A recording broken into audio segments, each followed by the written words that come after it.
भगवान शंकर के दो स्वरूप हैं, इत्थम अभ्यर्चयन् देवम लिंगे वेरे च शंकरे। एक लिंग स्वरूप है और एक वेर स्वरूप है। लिंग स्वरूप तो शिवलिंग है और वेर स्वरूप पूरी विग्रह भगवान शिव की मूर्ति प्रतिमा, जिसमें भगवान के चरण से लेकर मुखारविंद तक है, उसको वेर कहा गया। और इसी को शिव पुराण में सकल और निष्कल कहा गया। संपूर्ण भगवान शिव की जो प्रतिमा है वो सकल है, और जो जिसमें कोई अंग प्रत्यंग का चिन्ह नहीं, पिंड है, वो शिवलिंग है। ये निष्कल स्वरूप है भगवान शिव का। ये सकल और निष्कल दो प्रकार के स्वरूप हैं। ऋषियों ने कहा महाराज, संपूर्ण देवताओं की पूजा तो प्रायः मूर्ति में होती है, पर शंकर जी की मूर्ति में भी और लिंग में भी दोनों जगह पूजा क्यों होती है? आप कृपा करके बतावें। बड़ा सुंदर उत्तर दिया है महात्माओं ने। बोले भगवान शिव सगुण साकार हैं, रूपवान हैं, इसलिए वो सकल हैं, और वो प्राकृत देह से रहित हैं, निष्कल हैं, निराकार हैं, इसलिए वो निष्कल भी हैं। तो महाराज वो साकार स्वरूप और निराकार स्वरूप दोनों हैं, इसलिए उनकी दोनों प्रकार की पूजा होती, सकल भी और निष्कल भी। और देवता केवल उनका सगुण स्वरूप ही है, उनका निर्गुण स्वरूप नहीं है। सावयव ही है वे, निरवयव नहीं है। अपिलिंगे च वैरे च नित्यमभ्यर्च्यते जनैः अब्रह्मत्वा तदन्येषां निष्कलत्वं नहि क्वचित्। क्योंकि वे ब्रह्म नहीं हैं, ब्रह्म न होने के कारण उनमें निष्कलत्व नहीं है। निष्कलत्व केवल दो ही देवताओं में है, भगवान शिव में और भगवान श्री हरि में। ये दोनों ही सकल हैं, ये दोनों ही निष्कल हैं, इसलिए दो होकर भी एक हैं। भगवान शिव के दो स्वरूप, एक सकल और एक निष्कल। सकल स्वरूप है मूर्ति विग्रह, और निष्कल स्वरूप है शिवलिंग। भगवान नारायण का सकल विग्रह है, सकल स्वरूप है उनकी मूर्ति, और निष्कल स्वरूप है शालिग्राम।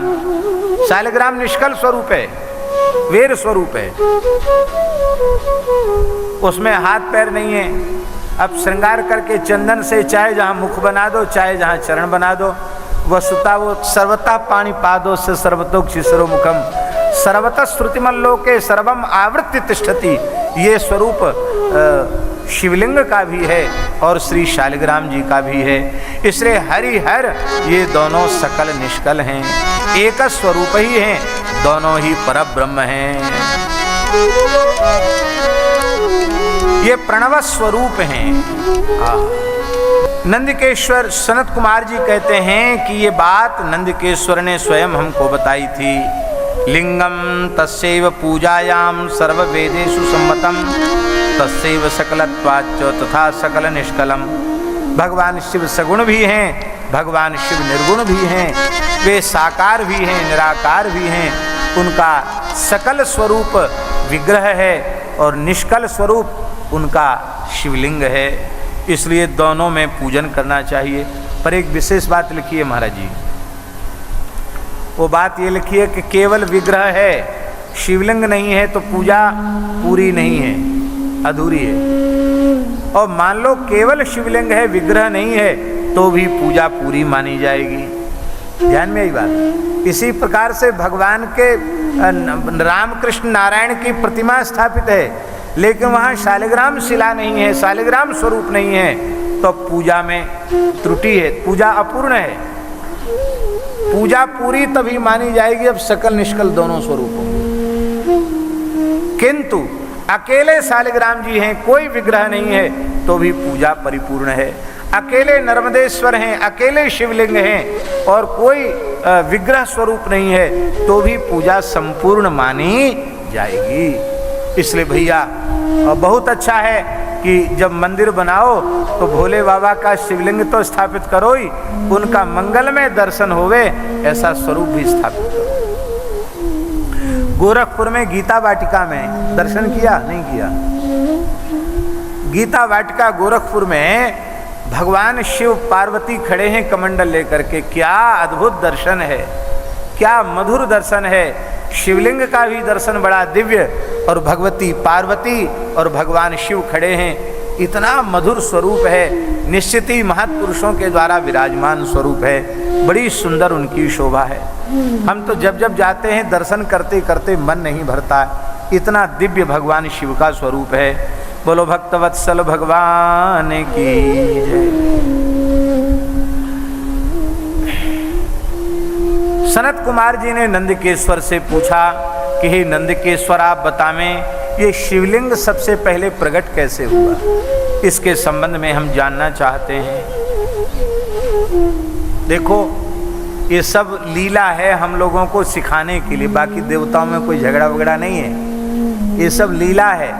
मान लो भगवान विष्णु और ब्रह्मा जी विवाद न करते तो शिवलिंग कैसे प्रकट होता, इसलिए वो विवाद भी हम लोगों के कल्याण के लिए है। ऐसा है, एक समय की बात है, भगवान नारायण, भगवान श्री हरि अपने पार्षदों से सेवित होकर के शेष पर्यंक पर शयन कर रहे थे। हैं? लक्ष्मी जी उनके चरण दबा रही थी।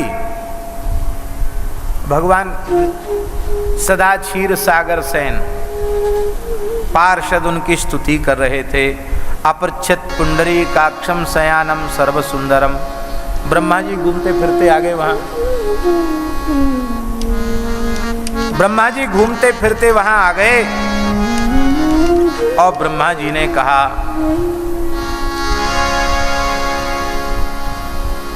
मैं जगत पितामह लोक पितामह ब्रह्मा, और मुझे देख करके भी तुम उठ के नहीं बैठ रहे हो, सो रहे हो लंबे पांव पसार के।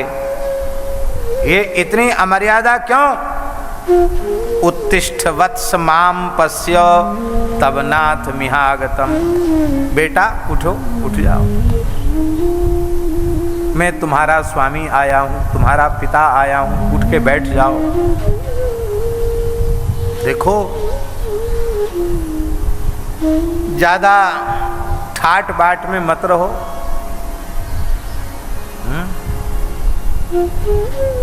आजकल कहते हैं ना, ज्यादा नक्शे में मत रहो। बताओ, ऐसा नक्शा हो गया तुम्हारा, हमको ही भूल गए। आगतम गुरु आराध्यम दृष्ट्वा यो द्रप्तवच्चरेत द्रोहिणस्तस्य मूढ़स्य प्रायश्चित्तम विधीयते। तुम्हें पता नहीं है, जो मतवाला व्यक्ति अपने माता पिता और गुरुजन इनके आने पर पड़ा रह जाता है, उसको भयंकर पाप लगता है, उसको प्रायश्चित्त करना चाहिए।